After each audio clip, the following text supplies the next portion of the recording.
This is such a difficult question because I can think of a few, to be honest. I'm going to say, I know it's an obvious one. I would love to at least spend some time talking to let's say Bill Gates, Satya Nadella, the ex-CEO of Microsoft and the current CEO of Microsoft, because I'd love to, talk to them about their perspectives on where Microsoft's been, where it's going, because it's a huge company that everybody knows. So that would be really interesting. Security is never 100%. You can never guarantee, no matter what you do, that you will never get attacked. Don't reuse your passwords and usernames. So my first job was working in a tea room in the UK, and there was a shop as well. I actually worked in the shop, so people would buy the takeaway stuff from us to take home to eat at home as well. But we did have a cafe with the tea room and everything on stand, and yeah, it was good. Lots of free food.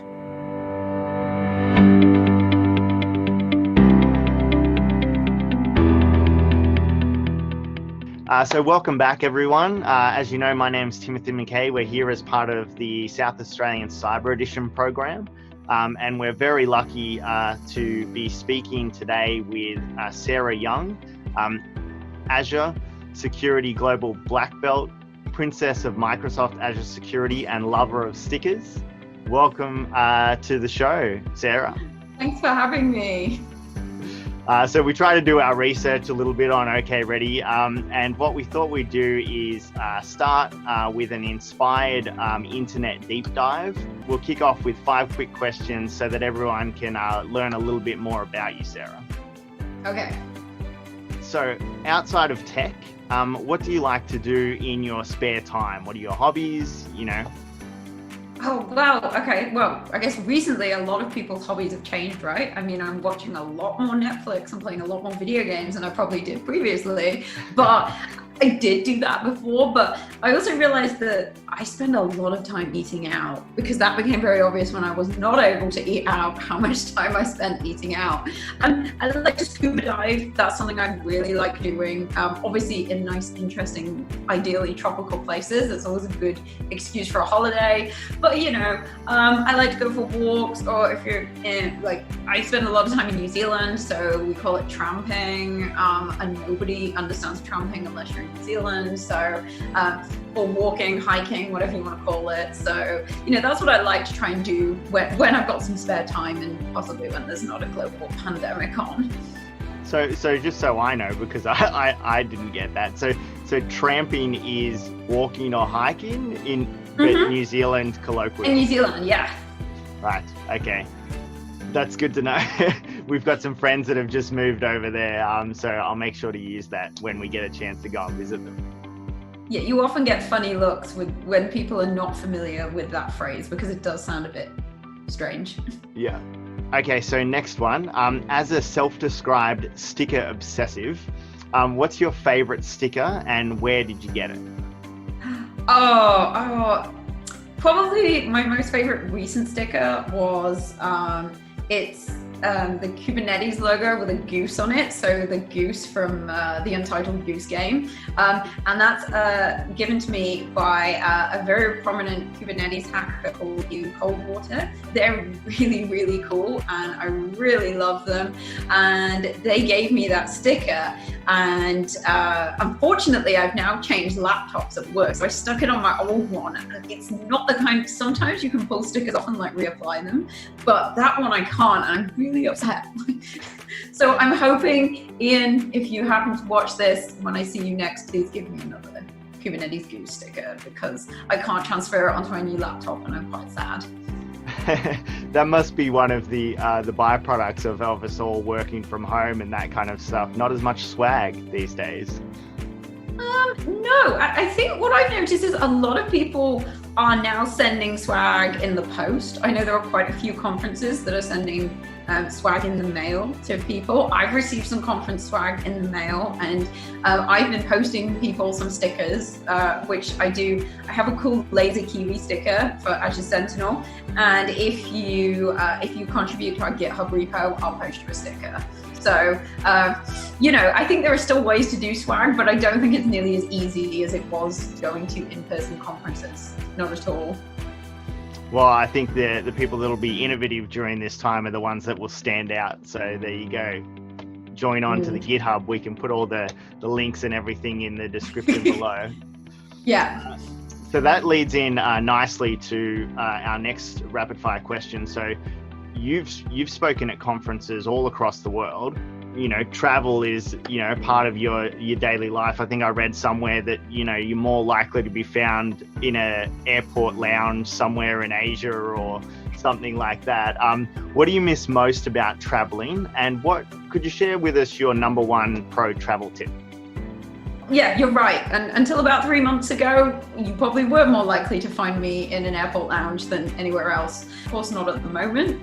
The thing I miss about travel, I think the most, is it is really exciting and interesting to go and work in different parts of the world and see the different kinds of cultures people have and their working procedures and how you do things. So for example, if you go to Japan, at the beginning of a meeting, everybody gives out their business cards. It's kind of a bit of a ritual, and you wouldn't do that probably anywhere else in the world, and particularly from, you know, if you're from Australia and New Zealand, you would never you just hand over your business card and it's done. Whereas there, it's a real ritual, and there's a way you must do it, a way you hand over your card with two hands, and getting to see things like that and seeing the things that different people are concerned about is really interesting. What is interesting though, having said that, is that pretty much it doesn't matter where you go in the world, everyone has roughly the same security concerns. They're always about the same kind of thing.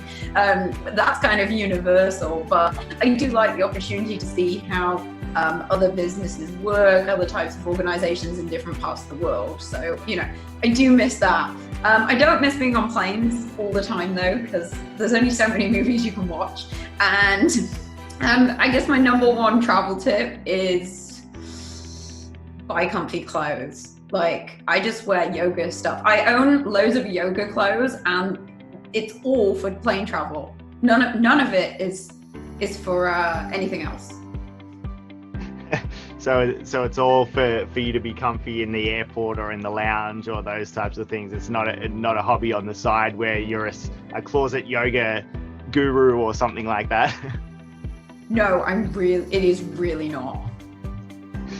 All right, that's great. We like to do, as part of a careers and pathways section, as part of OK Ready and mentoring and role models, we like to jump all the way back. And could you share with us what your very first job is or was before you got into your current role?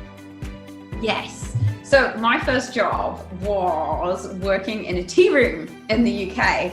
And I'm still very fond of it. It's actually the longest employer I've ever had to date, because I worked there for 6 years, albeit part-time, when I was at school and when I was a student at university.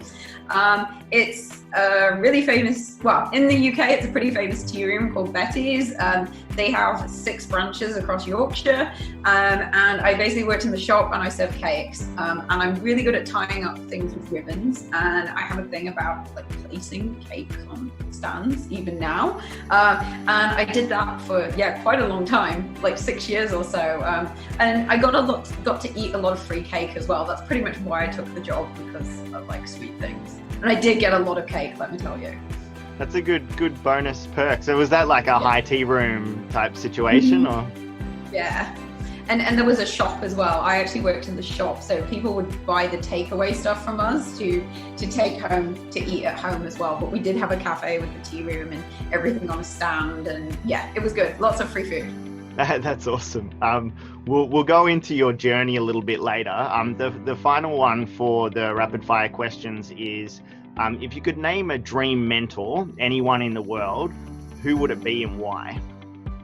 Oh, this is such a difficult question, because I can think of a few, to be honest. You can name a few, that's fine.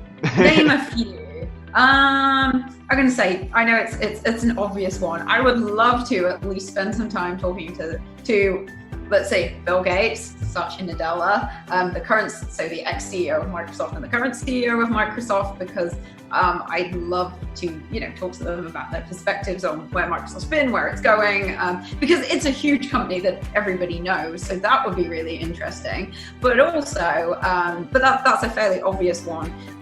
The other person I would really like as a mentor, and I'm not sure how he would help me in my longer career, is Sir David Attenborough, because he's amazing and I love him. And I love his documentaries, and the fact that he's basically dedicated his entire life to, educating people about the world and the natural world.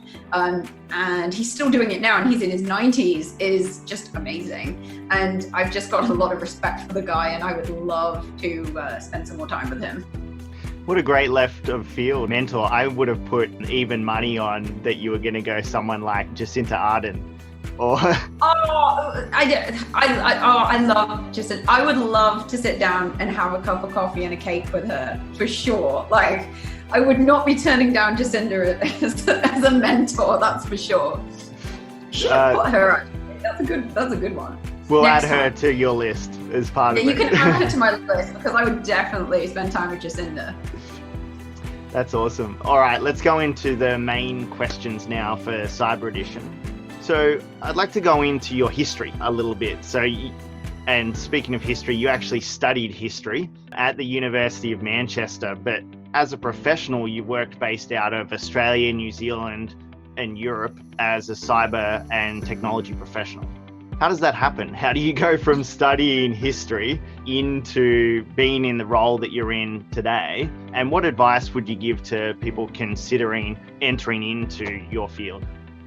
Yeah, so I should explain. So I was always a nerd, and I don't mean that in a derogatory term. I just mean that in terms of, and I don't think it is so much anymore, even though it used to be.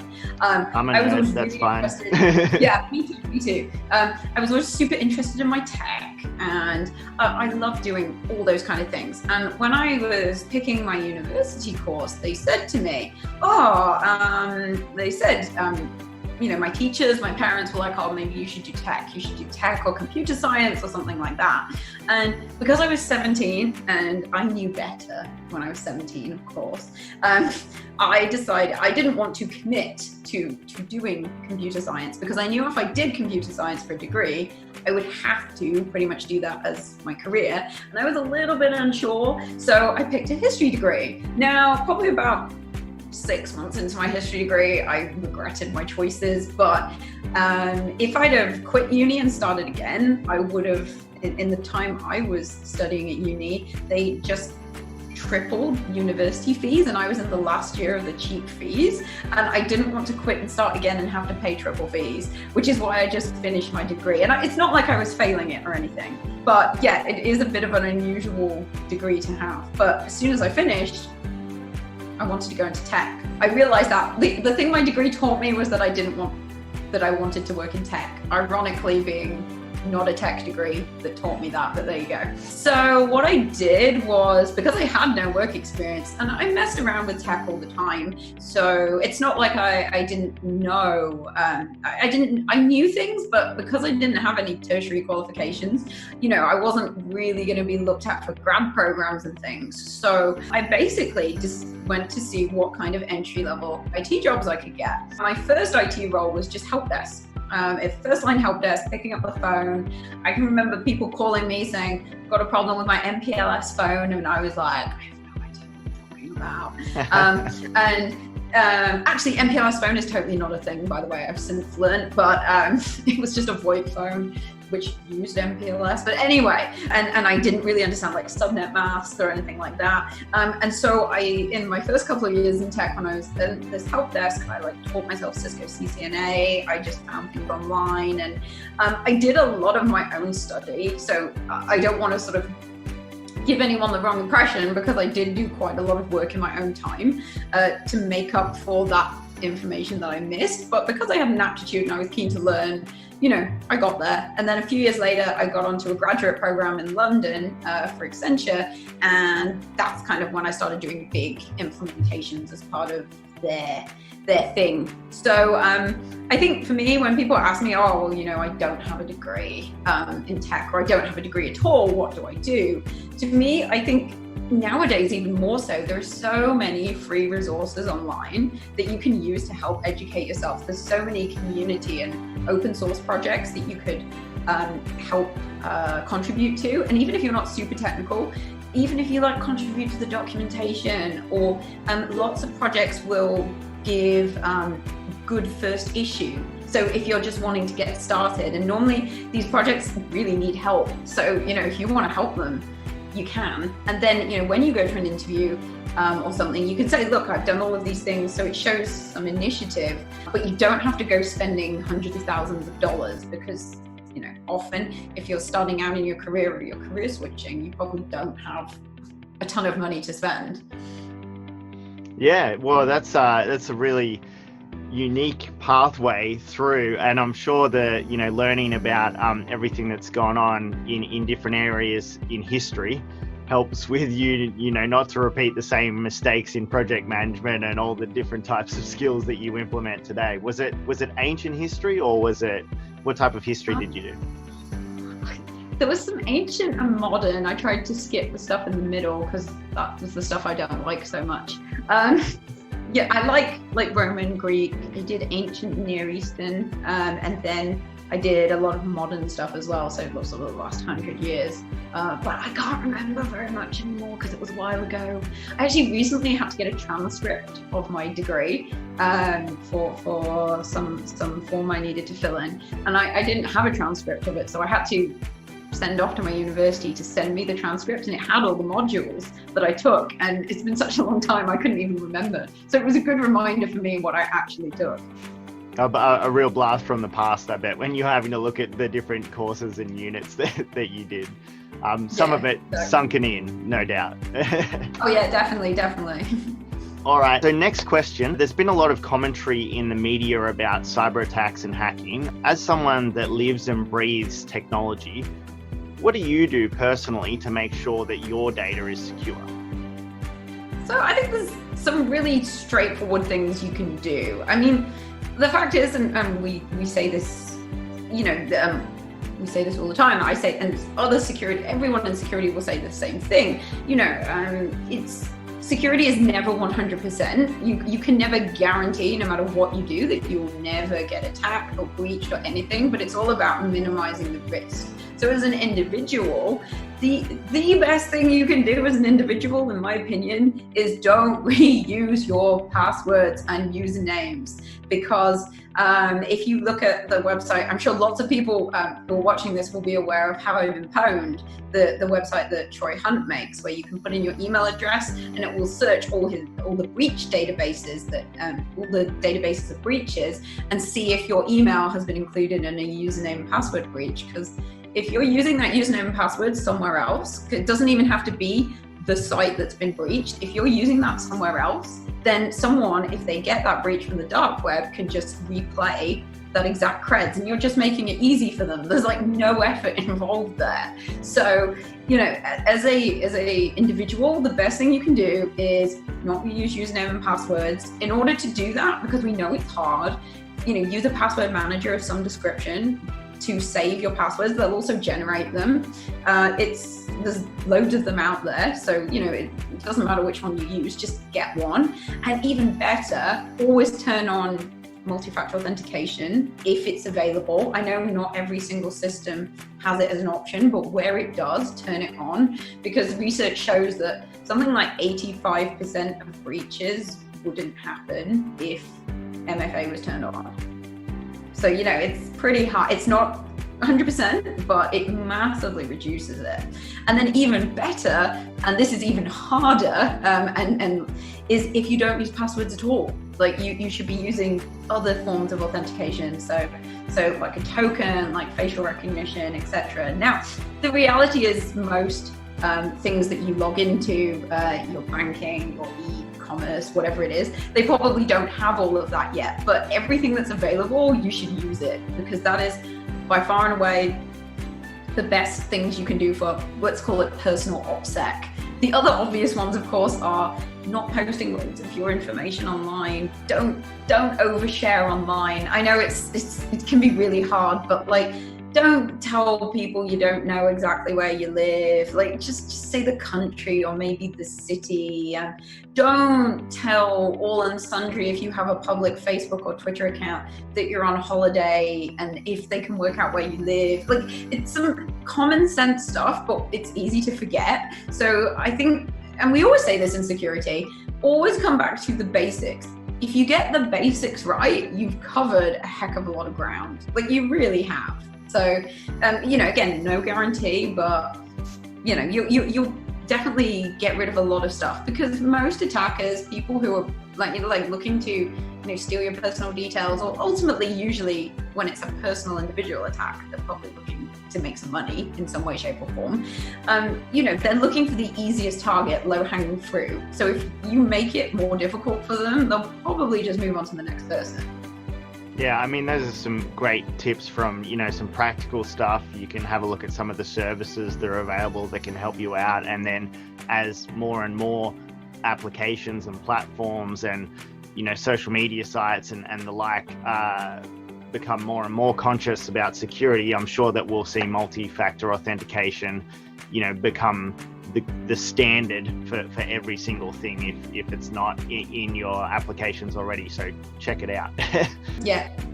The next question we've got is, when cyber comes up in the media, which it comes up more and more, what is one thing that you find that the media sensationalizes too much or focuses on too much? And what's an area that often goes under the radar that we really should be covering? You know what? This actually links very nicely back to what I was saying before. So the media, cyber does get a lot more coverage in the media, as we know, and that's not a bad thing, because it means that compared with maybe 5, 6, 7 years ago, it's much more in the public psyche, because it used to be people were aware of hackers, but they'd be like, yeah, that doesn't affect me, that's not going to affect me. Whereas I think, most people now know that potentially it could potentially happen to them. And that's through like increased awareness in the media. But I think one of the things, and this is just probably reporting in general, you've got non-technical people reporting on technical things. So it's interesting how sometimes things are described as hacks or hackers when they're actually not. Like sometimes they'll say, oh, this system has been hacked, when in fact it's just not available for some reason.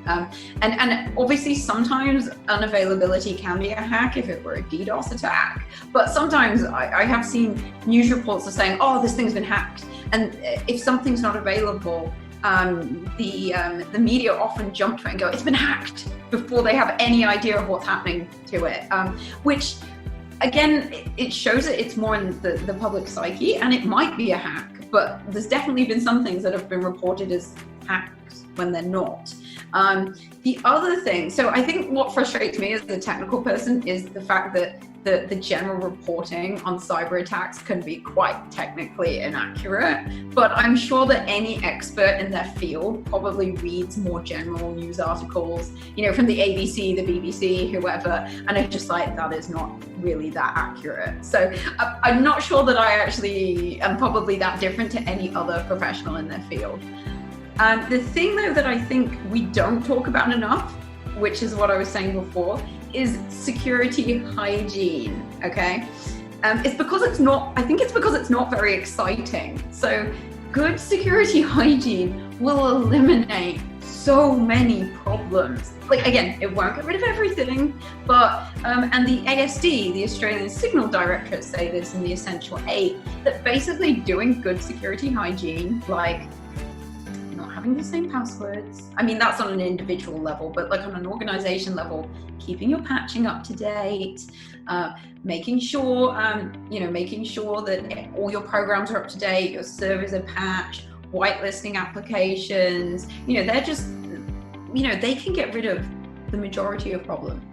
And I think the reason we don't talk about it enough is because it's not particularly exciting. It's not super exciting and sexy to talk about server updates, but they're so important. Because WannaCry, for example, like WannaCry a few years back, and I'm sure everyone remembers that, that happened there was actually a patch for it available that had been made available a few months before. I think it had been made available, if I remember correctly, maybe in the February or the March, but the big problems happened in May. So, so it wasn't even that it didn't have a patch, it's just that lots of people hadn't gotten around to applying it. So it's things like that happen all the time. And I think we're getting better at talking about it, but I think because it's not a super exciting all bells and whistles thing, we probably don't talk about security hygiene as much as I think we should. But also I think just in the general media, it's kind of hard because it's kind of hard because, again, some of it probably is not going to get you any views or clicks. Like, you need to say hacker. So I guess it probably isn't something that we'll probably talk about as much as maybe we should.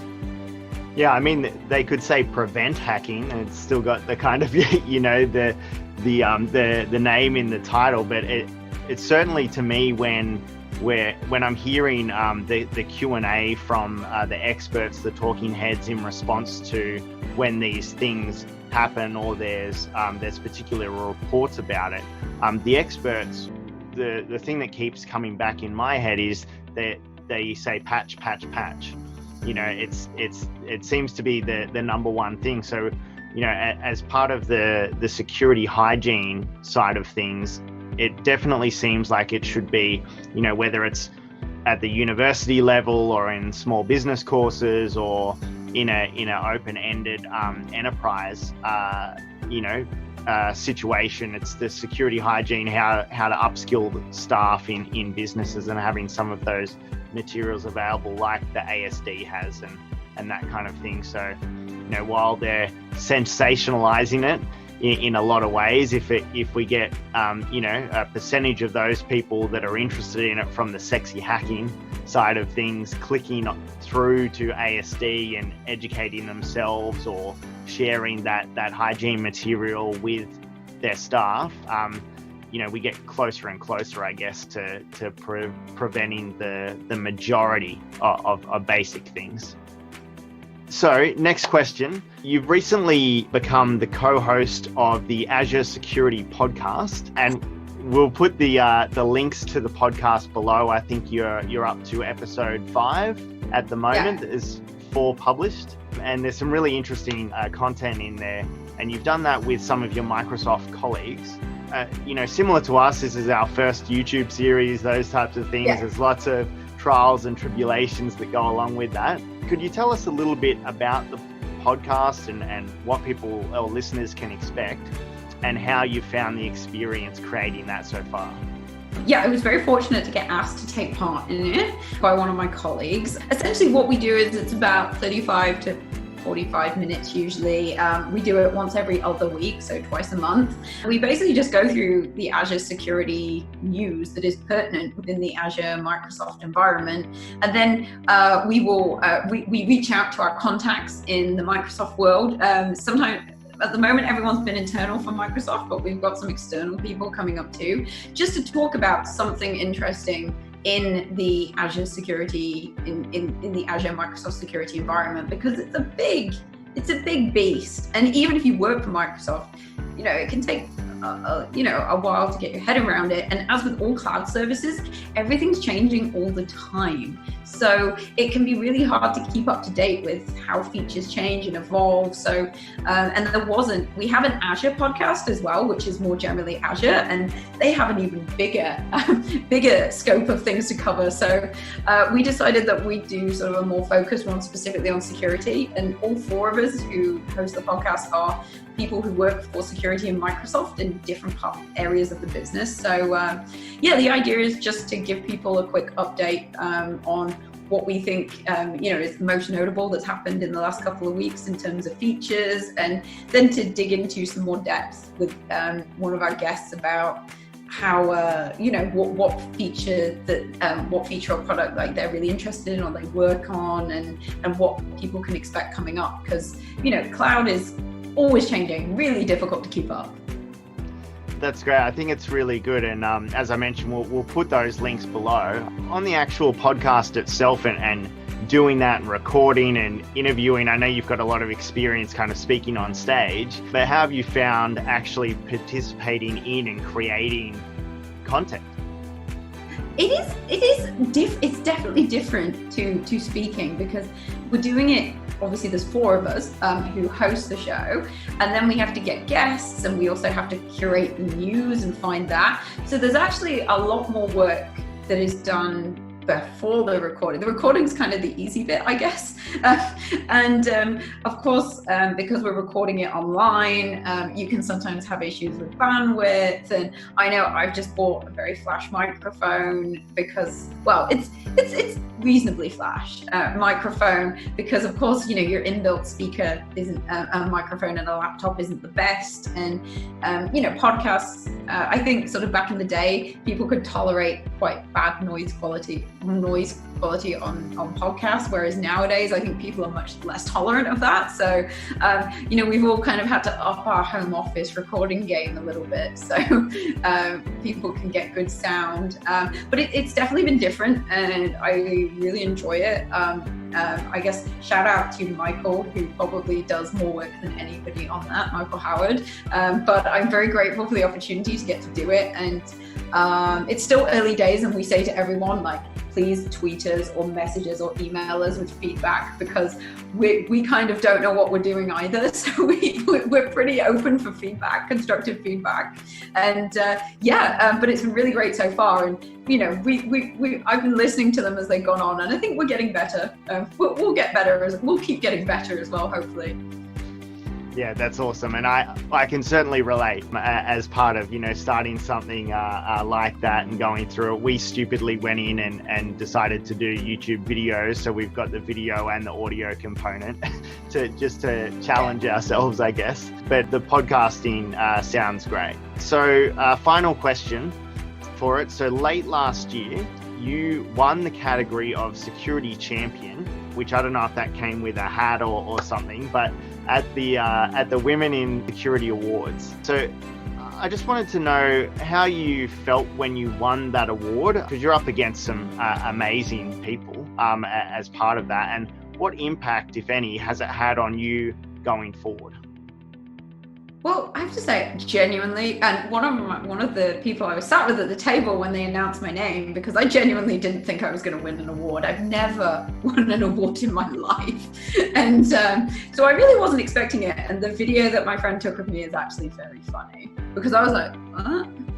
Did they just say my name? Like, because I was just like, I'm confused. Like, but I mean, it was obviously, I was very honored to be given an award because I was up against some amazing other ladies in that category. It was the most nominated category, I believe. And then they whittled it down. I can't remember if it was like 5 or 10 ladies who are all great. And so I was just kind of a bit gobsmacked, I think is probably the way of putting it. In terms of what's happened since then, I guess I have just been doing what I'm doing. I kind of, you know, people ask me, has it significantly changed what I do day to day, or I don't think so. I think now people say that I can put award-winning in front of my name, which I would never do. But I just terrible think advice. Don't do that. I'm not going to do that. I think most of them were joking, I think. But you know, I think it's. I guess I've had more people reach out to me, maybe for like career advice or how they can get started and maybe being more involved in the community. And I'll just say for on the record that I always find it really funny when people ask me, because the imposter syndrome is strong with everybody, no matter how far up the stack you go, because I always feel underqualified to advise people. And I think that's something that runs rife in our whole industry. And so I will tell you, if you think you can't do it, you can do it. I still sometimes think I can't do it, and you have to get over it. Not in a nice way. You have to find a way to push through that thinking. But what I would, I guess, one of the best things you can do is, and this is what I now do for other people, and I have some myself, is get good mentors to be able to help you put in perspective what you do and advise you on the best things to do. I mean, certainly last year I wasn't going out with the objective to win an award, not at all. But obviously I was very honored. I still am and probably will be eternally, that I won an award. And I'm really looking forward to seeing like the nominations this year and who wins. There's a lot more categories I know this year. So obviously with everything going on in the world, I'm not sure.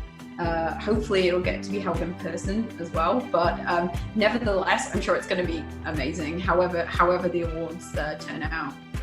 Yeah, I think that's one of my favorite responses, actually, because when I was putting together some of the questions, I was thinking, what's the kind of step change, or what's occurred where there's been a dynamic shift. But really, you're awarded and given the title of security champion for doing what you're doing. You're obviously you're out there, you're speaking, you're advocating, you're being an authentic version of you, and that's what you got the recognition for. Imposter syndrome aside, I think that's a great answer. Thanks. So we've got our final bonus question that we have, and we're gonna, at the end of the series, I think we're gonna do this as a little bit of a compilation episode and put people's responses together. So the final question is, if you take a breath, let yourself dream for a moment. If I was in the position to give you $1 million to invest in a startup, what problem would the startup be focused on solving? I guess there's so many things you could answer here, of course, but if I had to pick one, also this answer has probably changed during the course of 2020. I still think I'd probably stick with just probably something to do with women's education, because again, it's not a new thing, but and in sort of Australia and New Zealand and other parts of the world it isn't a problem, but I didn't realize that in so many parts of the world there are so many women who do not get the chance to go to school, or they have to drop out when they're 10, or etc., and they don't get a chance to choose what they want to do with their life because they're not educated. And as someone who's been very privileged to have a good education and make entirely choose what I wanted to do with my life, I wish that more women had that opportunity. I mean, I don't know how to fix that problem. It's a big problem to fix because it's very, very difficult, and I know there are lots of good organizations out there trying to do it. But if I could wave a magic wand and give $1 million to a startup that knew how to fix it, then I think I would go for that. Yeah, I mean, a great one, and one very worthy of being a big, hairy, audacious goal. Yeah. So any startups out there that are working on that, please keep working, work hard. Yeah. So that's it for episode. Thank you so much for being featured on episode 2, Sarah. That's okay. Thank you for having me. It's been great. And we might even be bullish and tag Jacinta when we post and see if we can get you a mentor as the New Zealand PM. So. Well, I'm in New Zealand at the moment, so and I'm actually in Wellington. So I actually have met Jacinta in Wellington Airport a few years ago. Very quickly. She was very busy, but she did say hi. Well, that's the call out for the response on Twitter to see if she remembers. So yeah. we'll do all of that. So thank you very much, everyone, for joining in with us for episode 2. We'll put the links. I think we do it here or something in the YouTube to episode 1, which was with Pip Marlowe, and stay tuned for episode 3. Thanks again, Sarah. Thank you. Bye.